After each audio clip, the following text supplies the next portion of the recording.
Hi sewing friends, welcome to my channel. My name is Kate and today I have 5 sewing projects for you that you can make in less than 10 minutes. All the projects today have free downloads. You can find the links in the description below.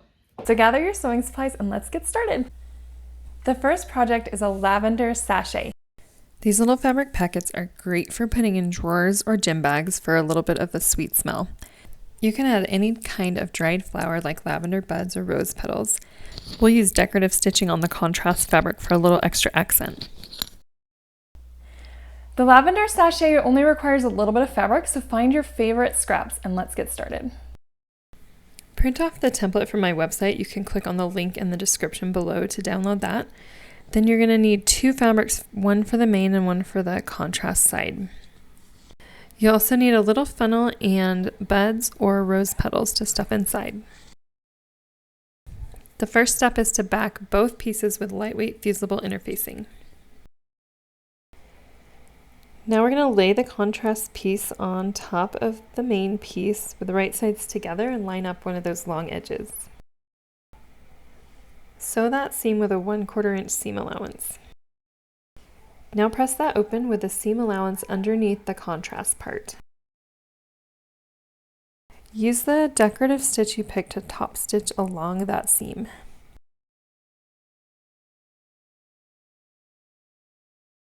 Give your fabric a quick press and then we're going to fold over the top of that piece to match it with the bottom and then press it again. Now we're going to sew those 3 open edges, leaving about 1.5 inches on one of the short edges. Use a 1/4 inch seam allowance. Once that is done, we're going to clip the corners and trim the seam allowance just a little bit.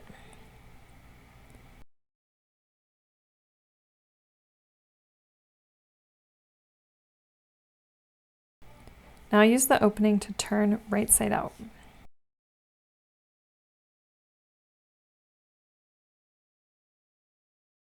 Use a tool to push the corners out.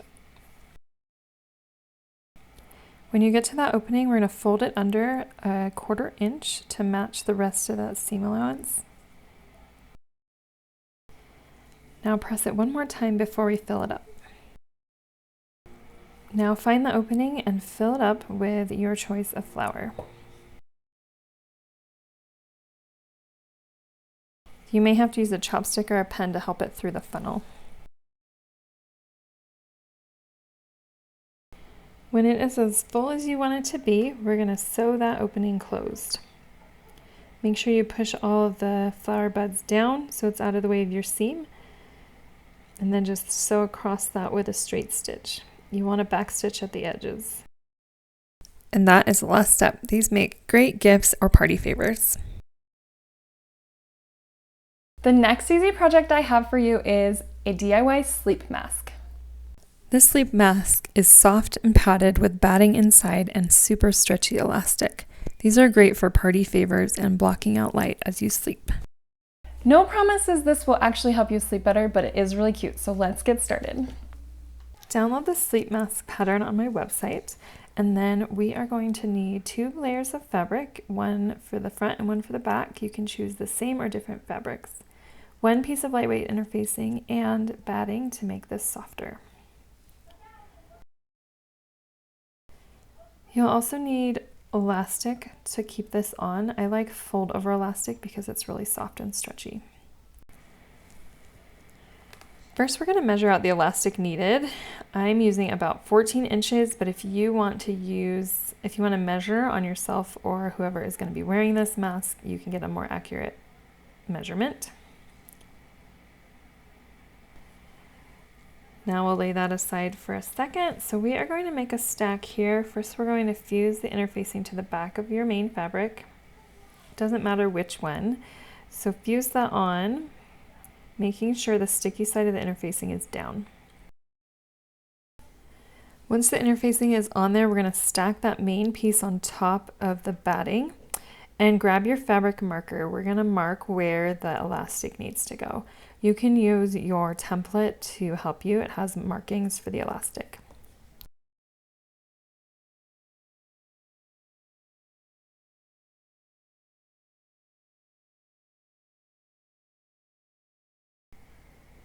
Now we're going to pin the elastic onto the mask where we marked. We're going to put the elastic face down and put it facing toward the inside of the face mask.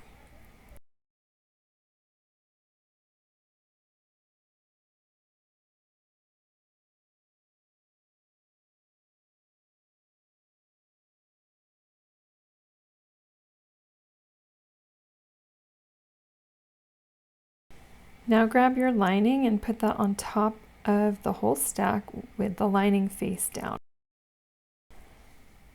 Once those are lined up, use pins to keep them all in place. We want to keep that elastic inside of the mask pieces, making sure it's out of the way so we don't sew over it.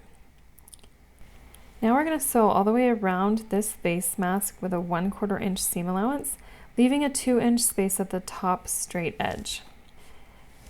After you've sewn that, use pinking shears or scissors to clip and trim this seam allowance down so that way it will turn better. Then go ahead and turn it right side out.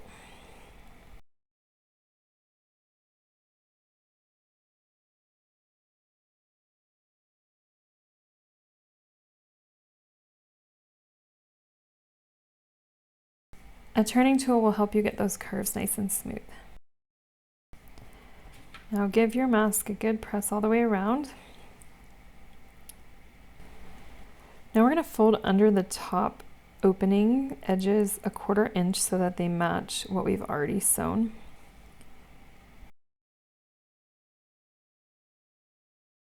Once you have that aligned, press it really well, and then we're going to stitch that up. Put a few pins in that opening to hold it, and then stitch around the entire mask about 1/8 of an inch from the edges. Give it a final press, and then your mask is done. The next project is a mason jar pincushion. These pincushions are adorable and super useful. You can store your pins on the top and then put sewing supplies inside.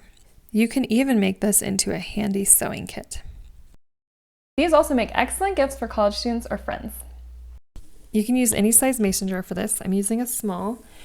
And you'll also need lightweight fusible interfacing, a fat 1/4 of fabric, and ribbon, and then stuffing for the top of the pincushion. First step is to fuse the interfacing to the back of your fabric. You just need a scrap for this, so use a scrap that's big enough for your template, and then fuse that on. Flip it over, and we're going to cut out 1 circle from this template.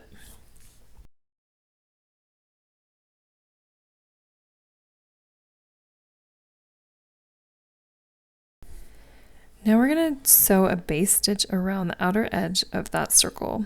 Sew it about 1/8 of an inch from the edge, and a base stitch is a wide stitch. We're going to use those stitches to help pull and gather our circle.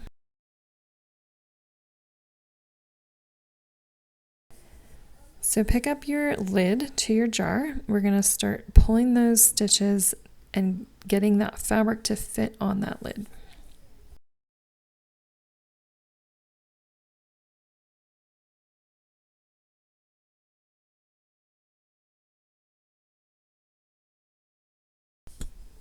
When your circle's about the same size as your jar lid, go ahead and start gluing it. Just put a little bit of glue on that lid and tack down your fabric.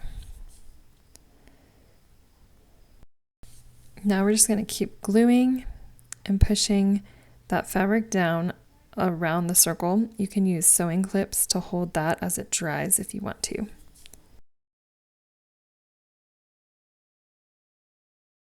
You'll want to leave an opening for stuffing. So once that glue is dry, we're going to start stuffing the opening full of the cluster fiber fill.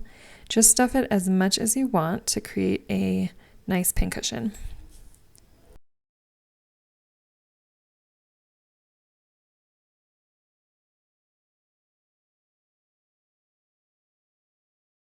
When it's stuffed to your liking, we're going to just close that opening with more glue, and this is where you'll really want to use clips to hold the fabric down.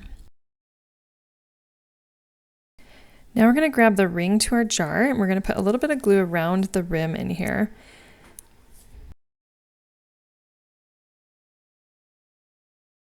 While the glue is still hot, push that top fabric inside all the way down until your pincushion comes out. At this step, I like to put it on the jar to make sure my glue is tight so that I know the jar is going to fit with the lid. If you want to add ribbon to your jar, we're just going to glue this around that ring on the outside. So stick some glue on there, glue it all the way around until those edges meet, and then you can tie it in a bow.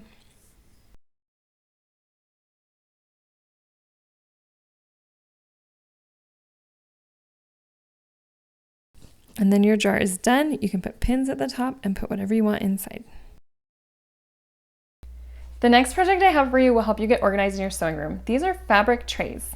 I love making fabric trays because you can use them for so many items around your house, from jewelry to sewing supplies. You can make them in any size for so many uses around your home. This project requires 2 cute fabrics, so find 2 of your favorites and let's get started.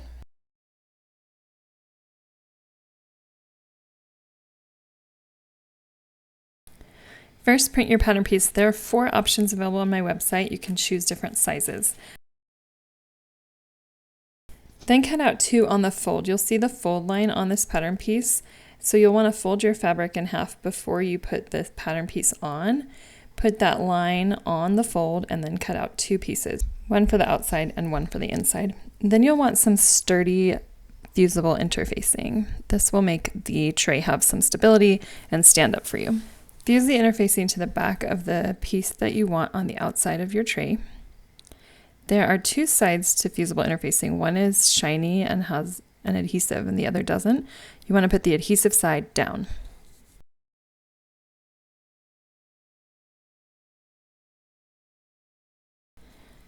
Press that on from both sides, and then if you have any extra hanging off, you'll just want to trim that so it doesn't get in your way.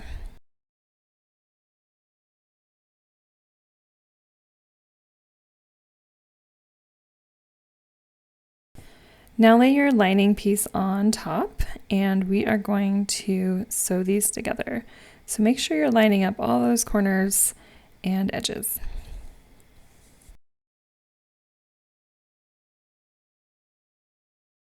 Now sew around the square, leaving about 2 inches on one side open. Use a 1/4 inch seam allowance. Once you've done that, we're going to trim those corners and clip the seam allowances just a little bit. Now turn it right side out.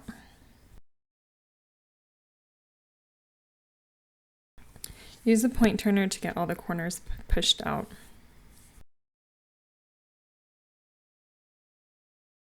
Then press well, making sure that the seam edges are matching up. If you need to, you can use a pin to pull out that seam to get things lined up. Pay special attention to your opening and make sure you get that opening lined up with the rest of the fabric. Press over the seam allowance and make sure those edges are nice and lined up, and then you can put some pins in that to hold it. Top stitch around the square 1/8 inch from the edge. That'll also close the opening. Now we're going to shape the tray so that it stands up. We're going to use the inside of this tray pattern piece to help us mark where we need our corners. You'll want to line up the pattern piece over the top of your fabric, making sure you've accounted for the 1/4 inch seam allowance around the edges. And then we're just going to draw, I like to just poke through and draw those corners, dot the corners, and then we'll connect. After you've marked one corner, you can use a ruler to see how far from each side it is and then mark the rest of them. That way all the corners will be equal, even if your template has been skewed a bit.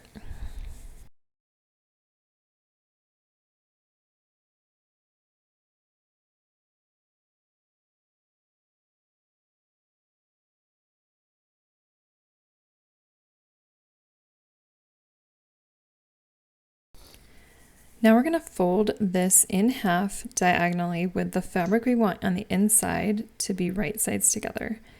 So line up those corners, and we're going to fold this to make a triangle. And then we're going to draw a line from that point that we marked up to the open edges.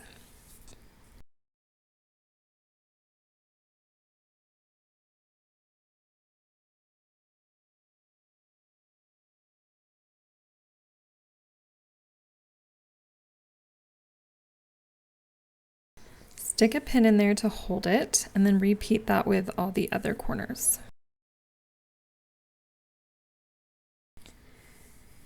With the pins, you can see it's starting to take shape and look like the tray that we're going to end up with. So now sew over all those lines, making sure to backstitch, and then your tray is done. I like to give the back just a little press to get some of those wrinkles out, and it's ready to be filled up with whatever you want to put in it. The last project I have for you is super fast and an all-time favorite, scrunchies. Everyone loves scrunchies and they're so easy to make.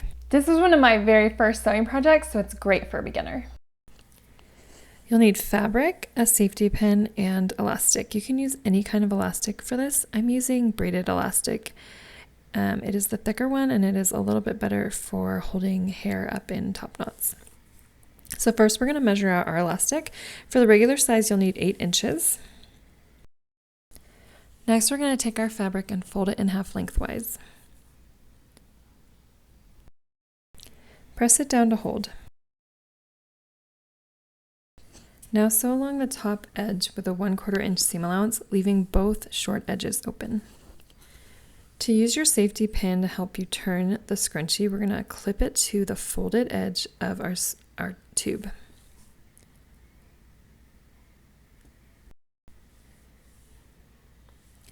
And then use that safety pin to guide the fabric through the tube by pushing it through.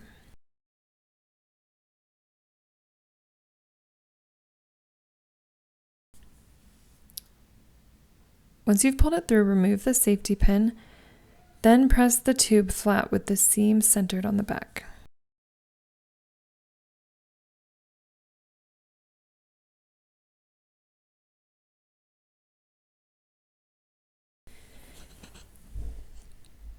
Now we're going to take one of the short edges and flip under 1/4 inch.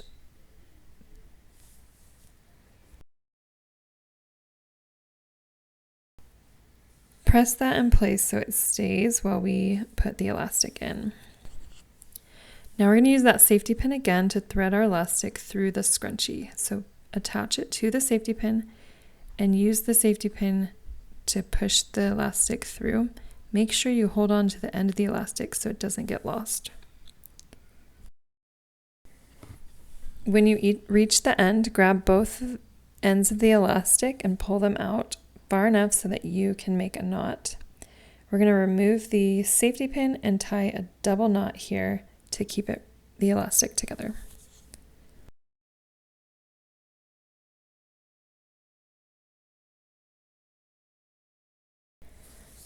Trim a little bit of that extra elastic, and now we're going to meet the ends of the fabric together and finish this off.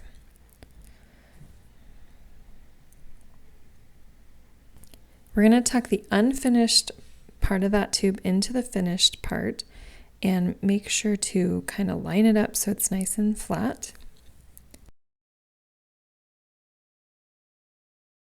And then we're going to sew right over this to keep it in place. You can use just a straight stitch on your machine and make sure you backstitch, or you can hand sew that with a ladder stitch if you prefer. After that, your scrunchie is all ready to be used. Once you're done sewing these 5 projects, click above for more.